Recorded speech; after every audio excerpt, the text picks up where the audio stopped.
नमस्कार स्टूडेंट, स्वागत है आप सभी का सूर्यकांत इंस्टीट्यूट में। तो चलिए आज का ताबड़तोड़ क्लास स्टार्ट करते हैं। आज पढ़ेंगे पलायन वेग, एस्केप वेलोसिटी। किसी किसी बुक में पलायन चाल भी लिखा होगा, तो कंफ्यूज नहीं होना है। पलायन चाल लिखा हो या पलायन वेग लिखा हो, एक ही चीज लिखना है आपको एग्जाम में। तो चलिए आज का क्लास स्टार्ट करते हैं। पहले समझिए कि पलायन वेग होता क्या है, इसके बाद डेरिवेशन करेंगे। तो पलायन वेग क्या है? वह न्यूनतम प्रारंभिक वेग है जिससे किसी वस्तु को पृथ्वी से ऊर्ध्वाधर ऊपर फेंके जाने पर वह गुरुत्वाकर्षण क्षेत्र को पार कर जाता है और वापस लौटकर पृथ्वी पर नहीं आता है। इसी को पलायन वेग कहते हैं। समझिएगा, जैसे ये पृथ्वी है और ये दिख रहा है आपको, ये पृथ्वी का सतह है। यहाँ पर आप खड़े हैं, ठीक है ना, और यहाँ से आप किसी वस्तु को फेंके, तो मान लीजिए इस पृथ्वी का गुरुत्वाकर्षण क्षेत्र यहाँ तक है, तो आप इतना वेग से फेंके कि ये जो पिंड है इस गुरुत्वाकर्षण क्षेत्र को पार करके चले गए अंतरिक्ष में। तो जिस वेग से आप फेंके ना, वही क्या कहलाएगा? एस्केप वेलोसिटी, पलायन वेग। समझ गए? अब करते हैं डेरिवेशन। समझ गए ना? तो डेरिवेशन करने से पहले डायग्राम को समझिए। डायग्राम समझ गए तो डेरिवेशन हलवा है ही क्या जी, हम ना बताएंगे। चलो देखो, है ना, इसको मिटाता हूँ, बड़े गौर से देखना, इधर उधर ध्यान नहीं देना। चलिए समझते हैं, पहले डायग्राम देखिए। हम क्या पढ़ रहे हैं? पलायन वेग, मतलब वस्तु को गुरुत्वाकर्षण क्षेत्र से बाहर भेजना है, पृथ्वी के गुरुत्वाकर्षण क्षेत्र से। तो बनाओ पृथ्वी, मान लीजिए ये पृथ्वी है, ठीक है, जिसका सेंटर पॉइंट क्या है, को त्रिज्या क्या है, आर। समझ रहे हो बात को? एम इस पृथ्वी का द्रव्यमान है और इस पृथ्वी के सेंटर पॉइंट से, इस सेंटर पॉइंट से कितनी दूरी पर? यहाँ पर कोई पिन पॉइंट पी स्थित है, कितना दूरी पर है, ऐसे ऐसे ऐसे ऐसे बनाते जाओ। तो इस पृथ्वी के सेंटर पॉइंट ओ से पी तक की दूरी है, मान लीजिए एक्स। थोड़ा और दूरी जाएंगे, थोड़ा, ज़्यादा नहीं, थोड़ा सा, तो यहाँ पर कोई पॉइंट क्यू स्थित है। तो पी से क्यू तक की दूरी बहुत कम है, उसको क्या बोल दिए? यहाँ से यहाँ तक की दूरी को हम बोल दिए डी एक्स। समझ गए बात को? अब देखिए, जब ओ से पी तक की दूरी एक्स और P से Q तक की दूरी dx, तो O से Q तक की दूरी क्या होगा? ये दोनों दूरी जुड़ जाएगा। समझ गए ना बात को? उसी को लिखता हूँ ऐसे, डॉटेड लाइन फिर बनाइए, और सेंटर पॉइंट O से इस Q तक की दूरी क्या हो जाएगा? x plus dx। समझ गए बात को? और थोड़ा और आगे जाते जाइएगा। देखिए आगे जाते जाओ जाते जाओ जाते जाओ, कहाँ पहुँच जाओगे? हम अंतरिक्ष में। अंतरिक्ष इतना बड़ा है, हमारे कल्पना से परे है, हम कल्पना नहीं कर सकते, इतना बड़ा है। तो हम इधर जाते जाएंगे जाते जाएंगे जाते जाएंगे जाते जाएंगे, अनंत है, इसका सीमा अनंत है, कभी नहीं पहुँच पाएंगे। तो उस इन्फिनिट अनंत ब्रह्मांड है। समझ गए ना? आगे जाते जाओगे तो इतना समझ गए। अब देखिए, ये सतह को क्या बोल दिए हम? पृथ्वी का ये जो सतह दिख रहा है ना, ये गोल गोल, उसको बोल दिए ए। और इस पॉइंट P पर एक वस्तु रखा है जिसका द्रव्यमान है m, स्मॉल m, है ना। और यही सेंटर, यही पॉइंट तक, P पॉइंट तक इस पृथ्वी का गुरुत्वाकर्षण क्षेत्र है। तो ये जो पृथ्वी है, इस पिंड पर गुरुत्वाकर्षण बल आरोपित करेगा, जिसका वैल्यू क्या होता है? F is equal to G capital M small m। Capital M पृथ्वी का द्रव्यमान, स्मॉल m उस पिंड का द्रव्यमान। समझ गए बात को? बटे में होता है उसके दूरी का वर्ग, तो उनका दूरी क्या है? x है ना, तो x का वर्ग हो जाएगा। समझ गए बात को? अब हम क्या करते हैं, ये जो पिंड रखा हुआ है m पॉइंट पर, m पॉइंट में p पॉइंट पर m द्रव्यमान का जो पिंड रखा हुआ है, उसको थोड़ा खसकाएंगे। किधर? ऊपर की ओर, थोड़ा ऊपर लेके जाएंगे, है ना, क्योंकि ऊपर ही जाना है अंतरिक्ष की ओर। तो थोड़ा सा खसकाएंगे, कितना? P से Q तक, बहुत अल्प दूरी। कितना दूरी? बहुत अल्प दूरी। तो उसी को लिखता है कि इस पिंड को गुरुत्वाकर्षण बल के विरुद्ध, गुरुत्वाकर्षण बल के विरुद्ध क्यों? क्योंकि ऊपर की ओर जा रहे हैं, गुरुत्वाकर्षण बल के विरुद्ध। तो इस पिंड को गुरुत्वाकर्षण बल के विरुद्ध, समझ रहे बात को, P से Q तक ले जाने हेतु किया गया कार्य। अब हम जब दूरी बहुत अल्प तय किए हैं, इस पिंड को बहुत अल्प दूरी तक ले गए हैं, तो किया गया कार्य भी बहुत अल्प होगा। तो अल्प कार्य को क्या बोलते हैं? dw। आप जानते होंगे कि कार्य बराबर होता है बल गुणित बल की दिशा में विस्थापन। समझ गए? तो बल क्या है? यहाँ पर बल है F। समझ गए? F बल लगाए, उसको लेके गए Q पॉइंट तक। विस्थापित कितना किए वस्तु को? dx दूरी, तो क्या लिखे यहाँ पर? dx। समझ गए? F का वैल्यू उठा के पटक दो, क्या है? G capital F small m upon x square dx। इसका वैल्यू निकला dw का। इसको मिटाओ, आगे समझना। अब हम पढ़ रहे हैं पलायन वेग। मतलब वो पलायन वेग क्या होता है? हम जब पिंड को पृथ्वी सतह से ऊपर फेंकते हैं तो कहाँ चला जाता है? गुरुत्वाकर्षण क्षेत्र को पार करके चले जाता है। तो पृथ्वी का सतह क्या है? ए से हम उसको कहाँ फेंकेंगे? बहुत ऊपर फेंकेंगे। इन्फिनिट मतलब बहुत दूर जाएगा, तब तो गुरुत्वाकर्षण क्षेत्र को पार करके जाएगा। उसी चीज को लिखता कि पिंड को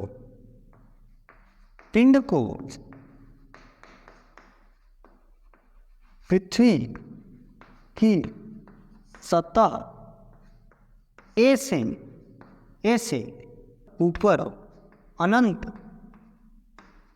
कितना? अनंत की ओर, है ना, फेंके जाने हेतु किया गया कार्य। कितना कार्य करना पड़ेगा? अनंत की ओर जब फेंकेंगे तो कितना कार्य करना पड़ेगा? देखिए W। कहाँ से कहाँ तक फेंके? सतह A से कहाँ तक फेंके? Q तक फेंके। समझ गए बात को? पृथ्वी की सतह से Q बोल रहा हूँ, इन्फिनिट तक फेंके, बहुत दूर तक फेंके। समझ गए बात को? और ये W का वैल्यू क्या है? मतलब कार्य का वैल्यू है capital G capital M small m upon x square. और देखिए इधर dw का वैल्यू था इतना, तो अगर इधर मैं समाकलन का चिन्ह लगाया तो ये d हट जाएगा। समझ गए बात को? इतना हुआ। अब आगे देखिएगा। अब देखिए बात को समझिए। इधर मैं लिखता है ना, यहाँ dx था, dx लगाना।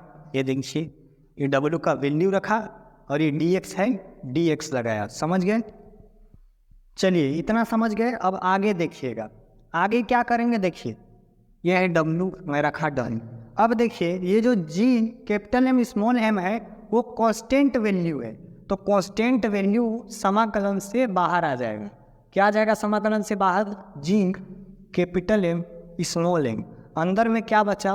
1 अपॉन x स्क्वायर। समझ गए? अब एक चीज़ और समझिएगा, ये जो पृथ्वी सतह है क्या है? ये पृथ्वी सतह A है। इस सेंटर पॉइंट से इस पृथ्वी सतह A की दूरी कितना है? मतलब उसकी त्रिज्या क्या है? R है। यही है ना? देखिए कितना है? R है। ये देखिए, तो A की जगह क्या लिख दूंगा मैं? R लिख सकता। R से इन्फिनिट। बात को समझे? और 1/x स्क्वायर दिख रहा है, और ये वो 1/x स्क्वायर है, तो x स्क्वायर ऊपर जाएगा तो क्या हो जाएगा? x के घात में -2। तो इसको मैं डायरेक्ट लिख रहा हूँ यहाँ पर 1/x स्क्वायर की जगह मैं क्या लिख देता हूँ? x के घात में -2। चलिए एक स्टेप और लिख देता हूँ आप, ताकि कंफ्यूज ना। यहाँ dx था तो dx लगाया, और ये ऊपर जाएगा तो क्या हो जाएगा? -2, है ना। R से इन्फिनिटी, और हो गया G capital M small m dx। समझिए बात को? अब देखिएगा एक सूत्र होता है समाकलन का सूत्र। क्या होता है? x के power n integration of x के power n dx is equal to क्या होता है? x के पावर n+1 अपॉन n+1। तो x के पावर क्या है यहाँ? -2। n की जगह क्या है? -2, तो यहाँ रखिए -2 + 1 बटे -2 + 1। अब क्या हो जाएगा? समझिएगा बात को। x ये -2 + 1 क्या हो गया? -1, और बटे में भी -1। इस सूत्र को करिए स्क्रीनशॉट, वैसे आपको याद होना चाहिए। इसको दर्शाइएगा बगल में। समझ गए? अब मैं इसी को लिखता हूँ वैल्यू। ठीक है, तो इंटीग्रेशन करने के बाद इतना वैल्यू मिला, इतना वैल्यू मिला। समझ गए? इतना करिएगा तो इतना आएगा। ये वाला सूत्र लगा के इंटीग्रेशन करिएगा तो ये वैल्यू मिलेगा। तो x का इनवर्स बटे -1, है ना, ये मिला। और लिमिट क्या है, आर से इन्फिनिट, और बाहर में क्या है, capital G capital M small m. इसको मिटा रहा हूँ, इस सूत्र को आप स्क्रीनशॉट कर लीजिए, ठीक है, जल्दी स्क्रीनशॉट करिए, मिटा रहा हूँ। चलिए अब आगे देखिएगा। अब देखिए ये माइनस दिख रहा है आपको, इस माइनस को मैं सामने लिख देता हूँ, किसके सामने, जी के सामने, है ना, जी एम एम के सामने। क्योंकि माइनस है उसको बटे में लिखिए, ऊपर लिखिए या नीचे लिखिए एक ही बात है, इसलिए सामने लिख दिया। ठीक, अब आपको पता होगा x के इनवर्स को हम 1/x लिख सकते हैं, तो इस x के इनवर्स को 1/x में लिख सकता हूँ, समझे। और बटे में एक, माइनस तो सामने चला गया, बटे में 1 लिखूंगा तो वैल्यू उतना ही आएगा, तो बटे में 1 लिखने की कोई आवश्यकता नहीं है, समझ गए। अब देखिए लिमिट क्या है, r से infinite minus G M m. अब आपको लिमिट रखने आना चाहिए। लिमिट कैसे रखते हैं, एक बार x की जगह ऊपर वाला रखूंगा, फिर माइनस लगा के नीचे वाला, तो 1/इन्फिनिट माइनस दूसरा वैल्यू लिखो 1/r। समझ गया इतना। इधर डायग्राम को करिए स्क्रीनशॉट, में मिटा रहा, जल्दी करिए स्क्रीनशॉट। चलिए मिटाता है ना।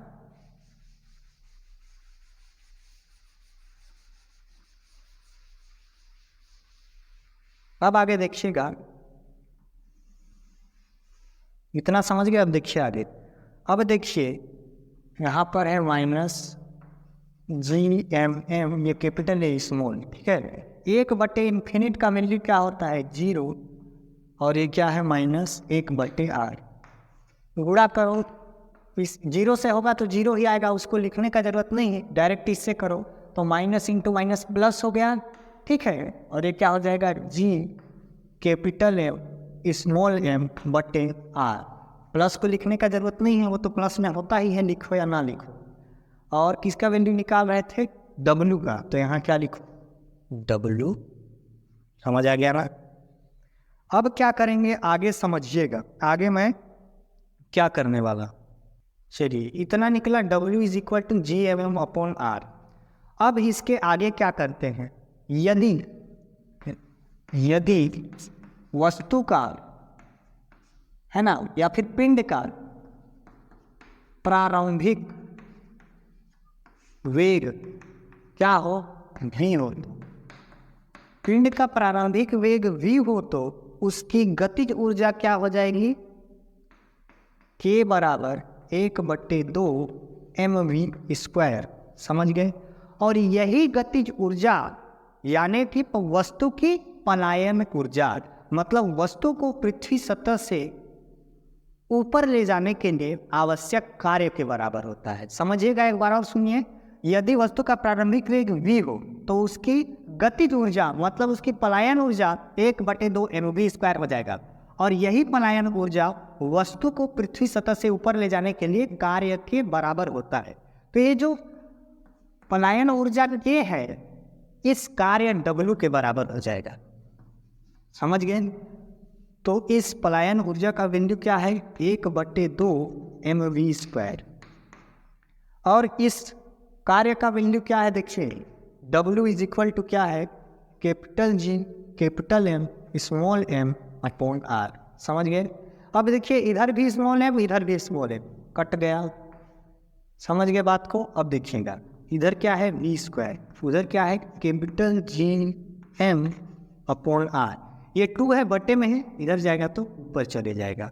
समझ गए बात को। इतना स्क्रीनशॉट करिए, फिर मैं आगे लिखता। चलिए आप नोट कर लिए होंगे, स्क्रीनशॉट कर लिए होंगे। अब आगे देखिए, इधर मिटा रहा हूँ, आप स्क्रीनशॉट कर लिए होंगे, ठीक है। चलिए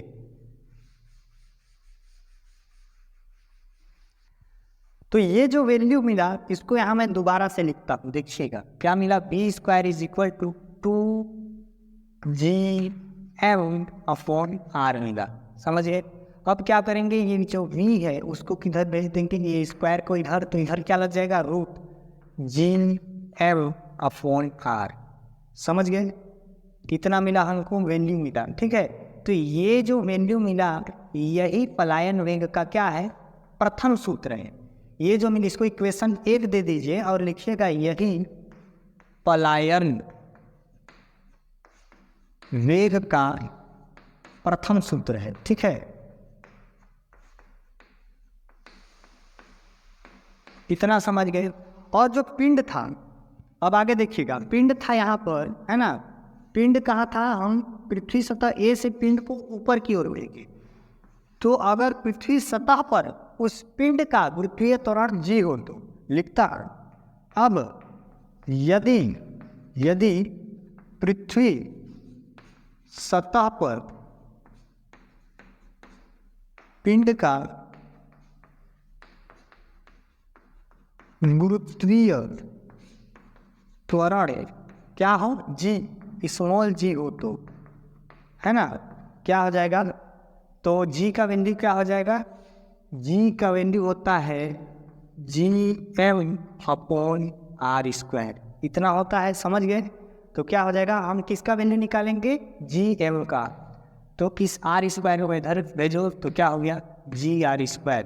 यहाँ क्या बचा, Gm। तो Gm का वैल्यू क्या मिला, Gr², उसको यहाँ रख दो। ठीक है, तो क्या हो जाएगा, v = रूट लगाओ 2, Gm के जगह क्या रख देंगे, Gr², और बट्टे में क्या था, r। तो r से r कटा, समझ गए। यहाँ 2 है और यहाँ कुछ नहीं, मतलब 1 है। तो एक तो यहाँ से कट गया, लेकिन एक तो बचा, तो क्या बचा, 2Gr, रूट के अंदर ही रहेगा, समझ गए। तो v का क्या वैल्यू मिला, 2Gr।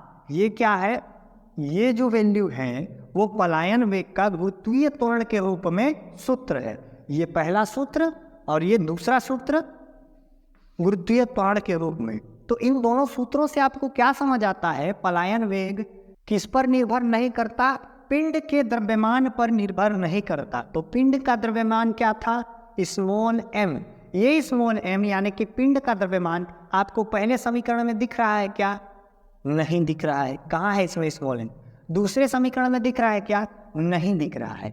यानी कि जो पलायन वेग है पिंड के द्रव्यमान पर निर्भर नहीं करता। तो किस पर निर्भर करता है, पहले समीकरण से देखिए, सार्वत्रिक गुरुत्वाकर्षणीयतांक g कैपिटल M यानी पृथ्वी के द्रव्यमान और पृथ्वी की त्रिज्या पर निर्भर करता है पहले समीकरण में। दूसरे समीकरण में स्मॉल g यानी कि गुरुत्वीय त्वरण, कैपिटल R यानी पृथ्वी की त्रिज्या पर निर्भर करता है। तो इतने चीज़ों पर पलायन वेग निर्भर करता है, आपको समझ आ गया। इतना ही था आज का टॉपिक। इसको करिए आप स्क्रीनशॉट, फिर जरूरी इंफॉर्मेशन है उसको सुन लेना, फिर आज का क्लास समाप्त। तो चलिए, आप स्क्रीनशॉट कर लिए होंगे। आज का टॉपिक यहीं तक था, समाप्त हो गया। अगर आपको इस चैप्टर से रिलेटेड और भी इम्पोर्टेंट टॉपिक्स की वीडियो चाहिए तो जाइएगा, वीडियो के डिस्क्रिप्शन में आपको इस चैप्टर से रिलेटेड जितने भी टॉपिक हैं उसके प्लेलिस्ट का लिंक आपको डिस्क्रिप्शन में मिल जाएगा। आज का क्लास इतना ही, मिलते हैं अगले वीडियो में एक और ताबड़तोड़ क्लास के साथ। जय हिंद, जय भारत।